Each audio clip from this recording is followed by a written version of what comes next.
मंदिर की आत्मा। गांव बापस्ती की पहाड़ी पर एक मंदिर था जो कई वजहों से प्रसिद्ध था। बापस्ती के परिवारों में आपसी सौहार्द बना हुआ था। इसकी वजह उस मंदिर को ही बताया जाता है। अरे ओ विमला, ये इस मंदिर की कहानी क्या है रे? अरे ये मंदिर इस गांव के लिए बहुत ही शुभ है। अरे शुभ तो है, तो फिर भी लोग इस मंदिर से दूर क्यों रहते हैं? ये इतना वीरान क्यों रहता है? अरे बड़े बुजुर्ग कहते हैं कि मंदिर में आत्माओं का राज है जो लोगों की मदद करते हैं, लेकिन मंदिर से सभी को दूर भी रखते हैं। अरे ये कैसी आत्मा है जो लोगों की मदद भी करते हैं और लोगों को मंदिर से दूर भी रखते हैं? अरे यही चलता आया है यहाँ पर, इसीलिए कोई कुछ बोलता नहीं, क्योंकि जिसके घर में कोई भी परेशानी होती है तो बताते हैं कि इस मंदिर से उन्हें मदद मिलती है। अरे वाह, ये तो अच्छी बात है। तभी इस गांव में इतनी खुशहाली दिखती है। तभी बाहर किसी की चीखने चिल्लाने की आवाज आती है। दोनों बाहर निकलती हैं तो देखती हैं कि गांव के एक बुजुर्ग रो रहे हैं, क्योंकि शहर से उन्हें कोई बुरी खबर मिली है। अरे क्या हुआ चच्चा, रो क्यों रहे हो आप? हाँ चाचा, बताओ ना, हुआ क्या? अरे क्या बताऊं बेटे, मेरा बेटा शहर गया हुआ था कमाने, लेकिन आज खबर मिली है कि उसका एक्सीडेंट हो गया। वो अस्पताल में भर्ती है। अरे तो इसमें परेशान होने की क्या बात है चाचा, जाओ शहर और बेटे का इलाज करवाओ। हाँ चाचा, विमला सही कह रही है, आप शहर जाओ और इलाज करवाओ। अरे कैसे इलाज करवाऊं, अभी पैसे नहीं है और शहर के अस्पतालों में इलाज का खर्चा लाखों में आता है। अरे चाचा, भगवान पर भरोसा रखो, कहीं ना कहीं से मदद जरूर मिल जाएगी, बस आज का दिन कैसे भी काट लो। अरे अब तो बेटा थोड़ा समय काटना भी मुश्किल होता जा रहा है। देख कमला, तू ही समझा चाचा को, अरे पैसों का कहीं ना कहीं से इंतजाम तो जरूर हो जाएगा। अरे चच्चा, जब विमला कह रही है तो थोड़ा उस पर भी भरोसा रखो। चलो आपको घर छोड़कर आ जाती हूँ।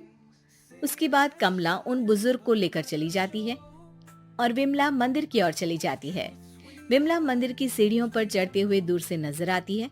उसके बाद वो आंखों से ओझल हो जाती है। उसी रात उस बुजुर्ग के घर के बाहर एक थैला रखा हुआ मिला। बुजुर्ग उस थैले को देखते ही चौंक पड़ा, क्योंकि उसमें 5 लाख रुपए रखे हुए थे। वो बुजुर्ग सुबह दौड़ा दौड़ा गांव के दूसरे बुजुर्गों के पास गया।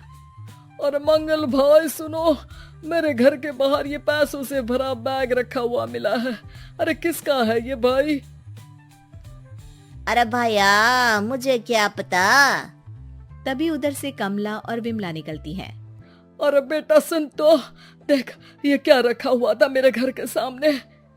कमला और विमला हैरानी से देखती हैं। अरे वाह, देख विमला, तूने कहा था ना कि कोई ना कोई मदद जरूर करेगा। अरे भगवान सबकी मदद करते हैं, ये पैसों की मदद भी भगवान ने ही भेजी है। और क्या।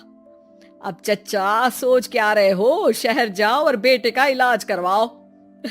ठीक है बेटियों, जो तुम कहो। चलो निकलता हूँ शहर बेटे का इलाज करवाने के लिए।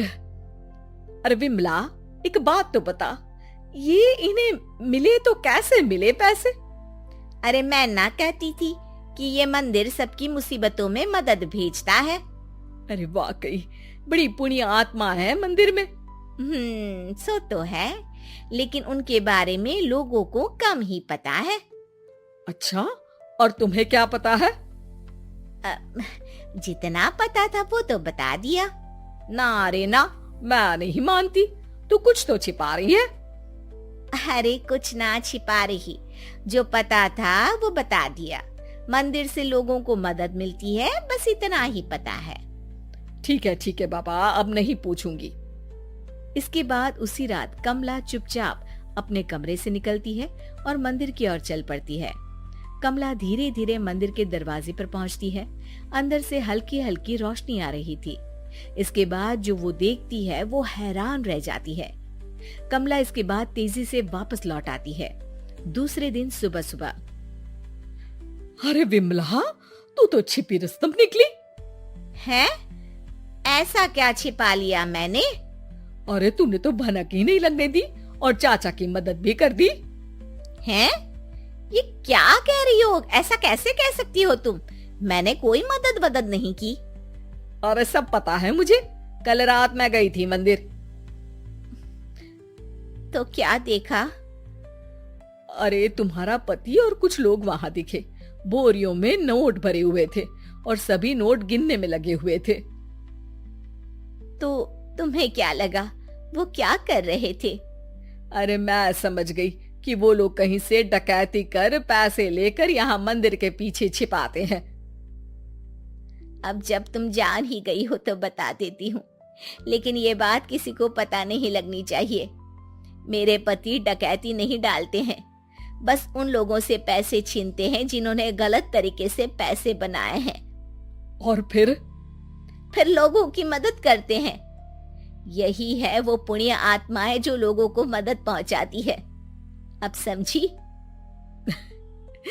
हाँ, अब समझी उन पुण्य आत्माओं का चक्कर। सही है। करते रहो मदद, लेकिन सावधानी से, मेरी तरह कोई और ना पहुंच जाए।